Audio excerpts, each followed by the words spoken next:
नमस्कार। तो चलिए सीधे जानते हैं कि अक्टूबर 2025 मेष राशि वालों के लिए कैसा रहने वाला है। इस महीने ब्रह्मांडीय संकेत क्या हैं और सितारे कौन सी चुनौतियां और कौन से नए अवसर लेकर आ रहे हैं। आइए इसे गहराई से समझते हैं।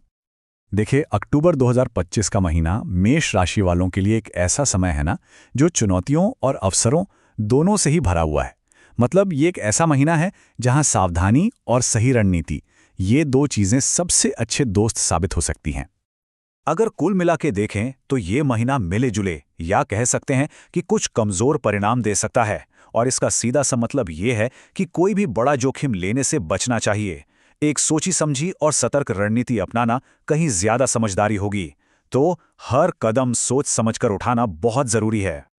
आज के इस विश्लेषण में हम 5 खास हिस्सों पर नजर डालेंगे। सबसे पहले महीने का एक ओवरव्यू लेंगे, फिर कार्यक्षेत्र और आर्थिक मामलों की बात करेंगे, उसके बाद स्वास्थ्य, फिर रिश्ते और आखिर में कुछ ज्योतिषीय उपायों पर भी चर्चा करेंगे। तो चलिए पहले खंड से शुरू करते हैं। इस महीने मेष राशि वालों के लिए ग्रहों के जो मुख्य गोचर हैं, उनको समझना बेहद जरूरी है, क्योंकि यही गोचर असल में पूरे महीने की दिशा तय करेंगे। यहाँ पर ना महीने की जो एक कॉस्मिक रिदम है, उसे समझना बड़ा दिलचस्प है।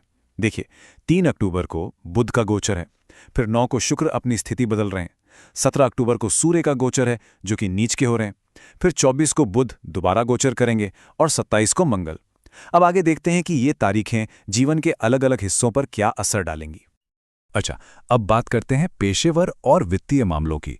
ये एक ऐसा एरिया है जहां इस महीने बहुत ही सावधानी से आगे बढ़ने की जरूरत पड़ने वाली है।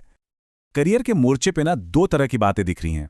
एक तरफ 3 से 24 अक्टूबर के बीच बुध के गोचर के कारण ऑफिस का माहौल थोड़ा तनावपूर्ण रह सकता है और बिजनेस में किसी भी तरह के रिस्क से बचने की सलाह दी जाती है। दूसरी तरफ जो लोग विदेश से जुड़े काम में हैं या किसी विदेशी कंपनी में काम करते हैं, उन्हें कुछ अच्छे नतीजे मिल सकते हैं।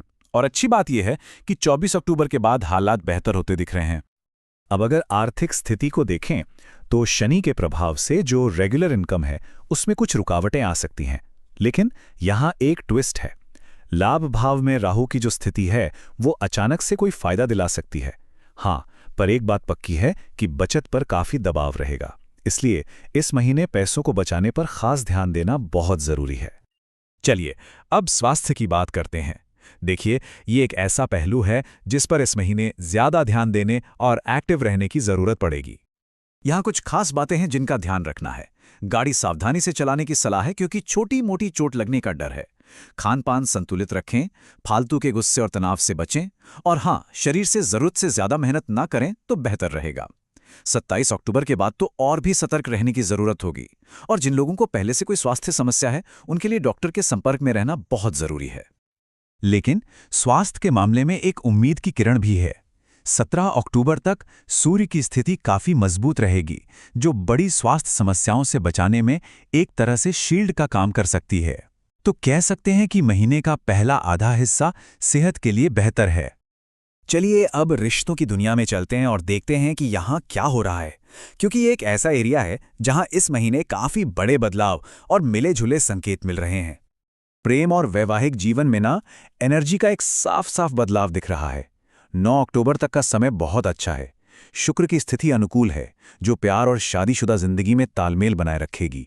लेकिन 9 अक्टूबर के बाद शुक्र नीच के हो जाएंगे और सप्तम भाव में मंगल की मौजूदगी तनाव पैदा कर सकती है। तो ये समय थोड़ा चुनौतीपूर्ण हो सकता है। हाँ, जो लोग प्रेम विवाह के बारे में सोच रहे हैं, उनके लिए ये महीना एक निर्णायक मोड़ साबित हो सकता है। खासतौर पे 17 अक्टूबर के बाद सूर्य का गोचर इस मामले में एक फाइनल फैसले की तरफ धकेल सकता है।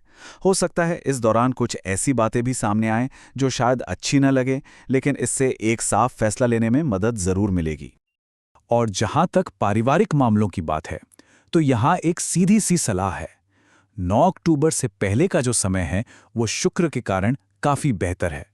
तो परिवार से जुड़े जितने भी जरूरी काम हैं, उन्हें इसी दौरान निपटा लेना समझदारी होगी, ताकि महीने के दूसरे हिस्से में बेकार की बहस से बचा जा सके। और अब आते हैं अपने अंतिम खंड पर। यहाँ हम उन उपायों पर चर्चा करेंगे जो इस महीने की चुनौतियों से निपटने में एक तरह से कॉस्मिक टूल किट का काम कर सकते हैं। इसके लिए 3 बहुत ही सरल लेकिन शक्तिशाली उपाय सुझाए गए हैं। पहला, नियमित रूप से मां दुर्गा की पूजा करें और उन्हें श्रृंगार की सामग्री अर्पित करें। दूसरा, गणपति अथर्व शीर्ष का नियमित पाठ करें। और तीसरा, इस महीने नमक का सेवन कम कर दें और हो सके तो रविवार को नमक बिल्कुल ना खाएं।